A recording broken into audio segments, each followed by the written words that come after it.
Hello and welcome back to the Property Pilot. Today we're talking about how to make £100,000 plus using a property strategy that no one talks about.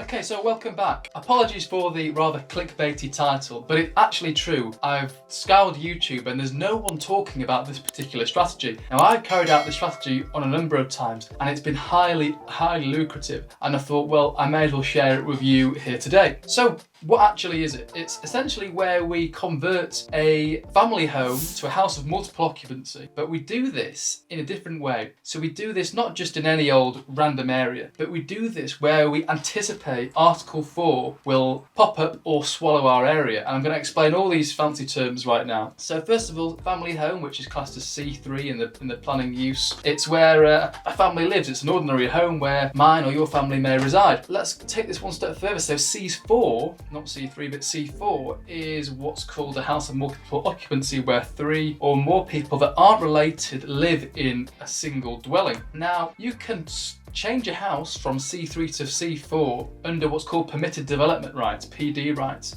However, in I'd say 90% of the cases where you actually want to do this, you can't. And the reason you can't is because there's an Article 4 direction that prevents this from happening. So it prevents you from exercising your PD rights to convert this house from a C3 to C4 property. Now, this is nothing new. It's been around absolutely ages. I mean, I'm from Leeds, and in 2012, Leeds introduced the Article 4 direction, which essentially was introduced for several reasons. It stops landlords from buying up family homes and converting them to houses of multiple occupancy, which typically yield a far greater return. Now, the reason why this is put in place is to curb the growth or the uncontrolled growth of HMO properties and the behaviours that are associated with HMO properties. Of course, there's a lot of positive stuff, but the negative things such as the antisocial behaviour, the additional resources on refuse and stuff like that. So, there's reasons why it's put into place, and it's really great because it stops people who want to buy their own homes in buying in those particular areas. So it's really important.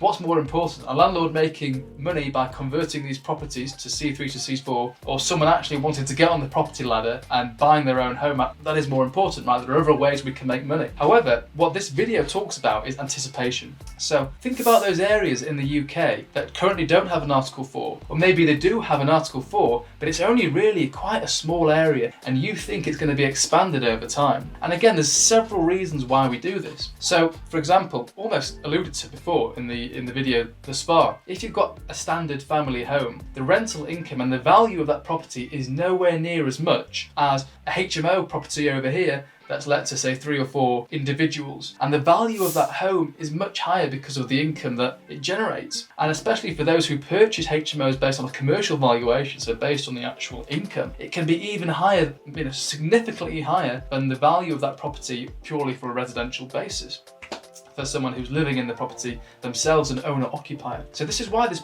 strategy is so key, because if you can anticipate and buy in those areas before Article 4 expands and is swallowed up into those areas, then you're going to appreciate a huge uplift, a massive capital value uplift in the value of your property. Because once that Article 4 direction comes in, you can no longer legally, through permitted development rights, convert from a C3 to a C4. Now, this strategy is really amazing because I've done this on 2 separate occasions. One in Liverpool. My sister went to university in Liverpool and I was asking her, which areas are good, which areas the students live in, and ended up purchasing a property in Wavertree. Apologies if I haven't pronounced that right, I don't know Liverpool that well. And before I purchased this property, I looked at the Article 4 map and I thought, this, first of all, back then, before they've increased it, the Article 4 direction was very small. I mean, it encompassed 2 small areas. And if you compare that to Leeds is absolutely huge. It has a massive Article 4 radius. So I thought, well, surely Liverpool, it's only a matter of time until the council clocks onto this and expands their Article 4 map. And the reason why is because Liverpool is, it's a big city like Leeds, and it's got great universities like Leeds.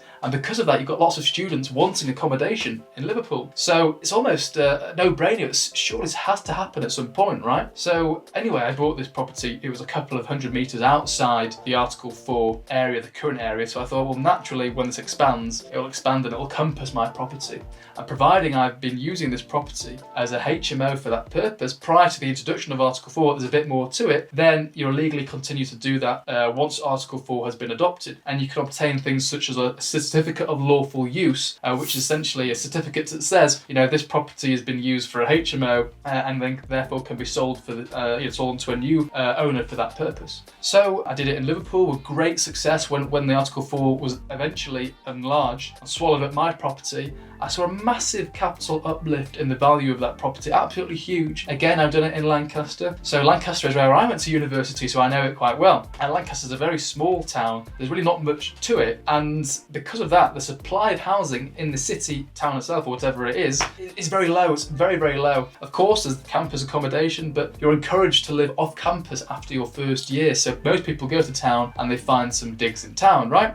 So I did the exact same thing in Lancaster. In fact, I even spoke to the council before I purchased this property and just to get their opinions, get their idea on Article 4. So, spoke to people within planning, and it was being implemented soon. There's already been consultations and landlords were invited to attend. So again, I knew, providing I completed before this date that Article 4 kicked in, and I had the historical records and everything was put in place that this property is being used as a HMO, I'd be fine going forward. And I'd realised massive capital uplift as soon as that Article 4 date kicked in. So the nice thing about this strategy is because you get a double whammy on the capital appreciation. So not only do properties generally increase in value over the long run, over the 5-10 years, but you're also getting an increase because, you're turning a property into a better investment. It's got a higher yield, it's going to pay out more profit, and because of that, it's worth more. And then all of a sudden, when Article 4 comes in, if you're lucky, really, if that comes in, then you've got another whammy on the capital growth, because in that area, no one else can legally convert a house from C3 to C4 using permitted development rights. And even if they try and go through the full planning process, it's highly unlikely to be successful, because the reason that this Article 4 was put in place is to make it difficult for people to make those kinds of conversions. I hope that makes sense. So how can you try and copy and emulate and replicate the success that I've had with this strategy? There's a few ways. First of all, find a handful of locations that you're interested in. Go to the council's website and see if they already have Article 4 in that area. If they do, and it's massive, maybe move on and skip on to the next one. You may find an area that has a very small Article 4 area. Okay, you've got to make sure the demand is there for a HMO and for young professionals or students, whatever your target market is. But a small area of Article 4 that maybe could be expanded in the couple of years, or even 5 or 10 years down the line, that could be an opportunity. Or even those areas that haven't got Article 4 yet. Maybe you know something that others don't. Maybe a college or university is opening nearby. And of course, where are those people going to be residing? Well, it could be going to your property. So go to council's websites, have a look at their Article 4, find those ones that have a small Article 4 area, find those that don't even have an article area. It helps if you've got universities in those towns, because at least you've got some demand from the student population. Again, from the young professional demand and that type of tenant, you need good employers nearby as well. So